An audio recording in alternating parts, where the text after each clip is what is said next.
Mundari people live in the territory of South Sudan. They live in the same way as they did thousands of years ago. The only difference is that instead of spears, boys and men in the tribe have their own personal Kalashnikov rifle. Otherwise, no changes. In this tribe, it is believed that only red-haired people have a sufficient degree of beauty to be popular with the opposite sex. But what about when absolutely all members of the tribe are born with black hair? A civilized person would unequivocally say, die. But the field of beauty, even in its most primal form, has not yet reached these latitudes so that Mundari people can choose shades of copper at the local store. Such a method was found in a cow, or rather in the urine of this animal, because the most important fashionistas of the tribe thousands of years ago realized that regular washing of hair in this sacred liquid, they do get the desired shade. By the way, it is believed that in this way members of the tribe receive the necessary disinfection, which is not far from the truth, so in addition to hair they have time to rinse their hands and face. It is probably clear that the more cows in the herd, the more authoritative the owner is considered to be. But there is also an internal competitive aspect, when herd owners compete with each other in the size of individual bulls. It is believed that only a very strong man can raise a really large specimen. And that is why, at rare meetings, these eternal nomads gladly tell each other marvelous stories, like our fisherman who saw a huge fish on fishing. Since cows are the highest value, guarding the herd is the main quality of a man and a warrior. And there is something and someone to guard against, since, according to available statistics, up to 2,000 people die in the area every year, either trying to steal a cow or trying to protect it. The traffic of stolen goods is colossal. But personally I am not in a hurry to believe in these figures, as the maximum value found on the net is 350,000 head changing hands annually.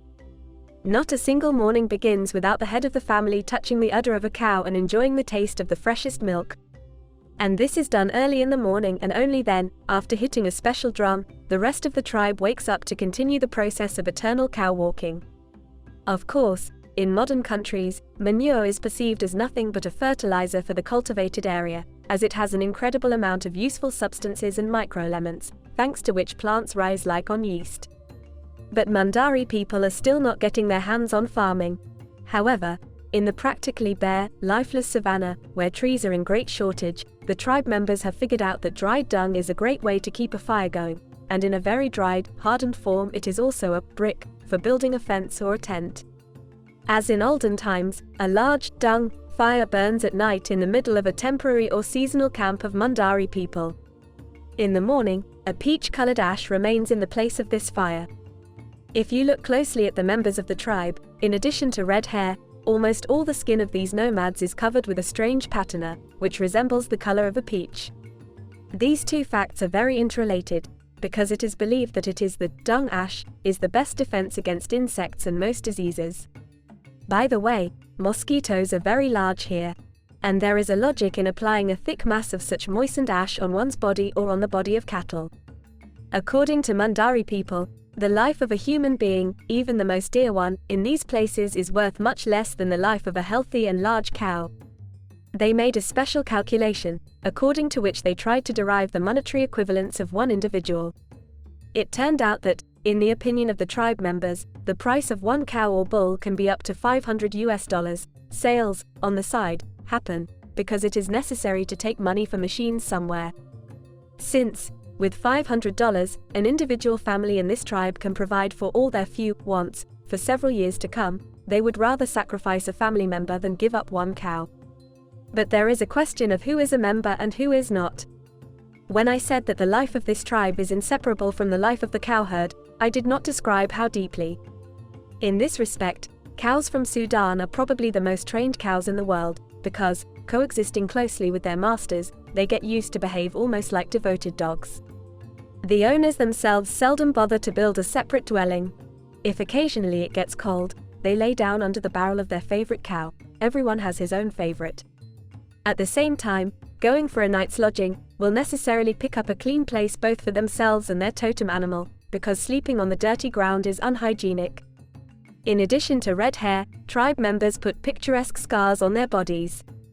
The main scar is a symbol resembling the letter V, which is located directly on the forehead of the stronger sex. Moreover, The more such letters on the forehead of the man, the more he is in charge of the status. It is better not to mention the painfulness of such a procedure. But I saved the most important trick of the tribe for the very end of the article.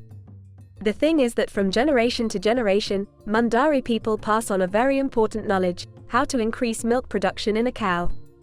According to them, to do this, it is necessary to blow air into the cow's vagina during milking. This is usually done with hollow tubes and sometimes without. From the outside, the process does resemble blowing. Modern scientists believe that this may help the cow to produce oxytocin and thus increase her milk production. That's the special kind of intimacy, ladies and gentlemen. And if it were not for Kalashnikovs and other firearms visible everywhere, once in such a tribe, you could catch the full illusion that you arrived here not by car or helicopter, but by a real-time machine.